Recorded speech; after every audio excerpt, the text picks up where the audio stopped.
Dans les rayons de cette grande surface, le steak est étiqueté à 6 €. Ce poulet premier prix à plus de 4 €. De quoi vous faire changer vos habitudes d'achat. Oui, c'est quelque chose qu'on prend qu'une fois par semaine, parce que ça a vachement augmenté en fait. Je diminue la consommation, ça c'est sûr. Toutes les viandes sont concernées. En un an, plus 7% sur le bœuf, 6% pour la volaille, 3% pour le porc, 9% pour l'agneau. 38,55 pour toi, monsieur Christophe. Chez cet artisan boucher, on fait le même constat. Ça, c'est un morceau de poire, c'est un beefsteak qui se vend 30 € le kilo. Et il y a cette petite année, on était à 26, 27 € le kilo. Et là, on est obligé de passer à 29,95. Pour être bien, on devrait être à au moins 32,95, mais passer la barre des 30, c'est quand même psychologiquement, c'est compliqué pour les clients.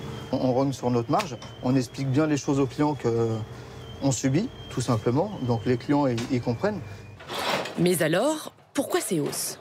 La réponse, chez cet éleveur. Même si on le sait, la viande bovine a augmenté d'environ 6% aux consommateurs, c'est pas suffisant aujourd'hui pour répondre à l'ensemble des hausses des charges qu'on a sur nos exploitations. Exemple, avec l'alimentation des animaux. En septembre dernier, sur mon aliment, j'étais à 367 € la tonne. Et donc ce mois-ci, on est passé à 498 € la tonne.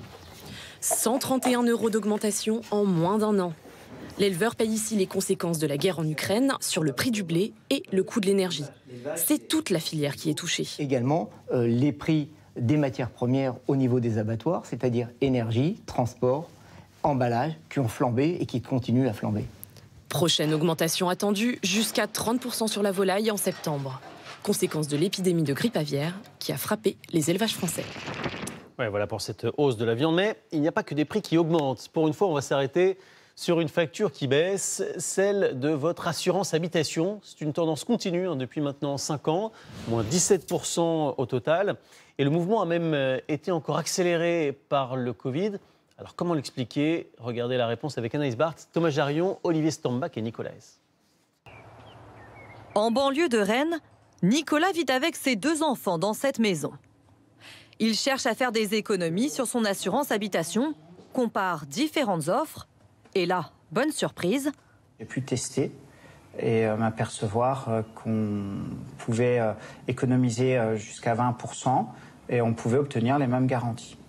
Sa facture mensuelle est ainsi passée de 15 à 11 €. Par les temps qui courent, tout ne baisse pas.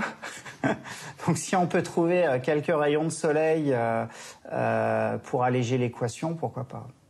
En moyenne en France, les tarifs d'assurance habitation ont diminué de 2,1% en un an. L'une des raisons de cette baisse, c'est l'augmentation du télétravail. Dans cette société d'assurance, on observe très concrètement ses conséquences. Le fait d'être plus souvent présent à la maison, il y a au moins 2 risques qui sont maîtrisés. Le premier, c'est dans le vandalisme. On constate depuis 2 ans une baisse significative du vandalisme. Et le deuxième élément, quand on est face à un sinistre, forcément la capacité de réactivité, elle est plus forte. Entre laisser une fuite d'eau pendant une journée ou quelques heures, les conséquences sont claires. Moins de sinistres, donc des primes moins élevées. L'autre raison qui explique la baisse des tarifs, c'est l'arrivée ces dernières années de nouveaux assureurs en ligne. Leur force, ils n'ont pas d'agence et payent ainsi moins de charges. Et c'est vrai que c'est un coût qui est extrêmement élevé pour les assureurs traditionnels. Donc c'est comme ça qu'ils arrivent à répercuter cette diminution de coûts sur la couverture qu'ils proposent à leurs futurs assurés. Selon ce comparateur en ligne, un conseil toutefois, si vous changez d'assureur pour faire des économies, soyez vigilants. Vérifiez bien que vos franchises et garanties restent identiques.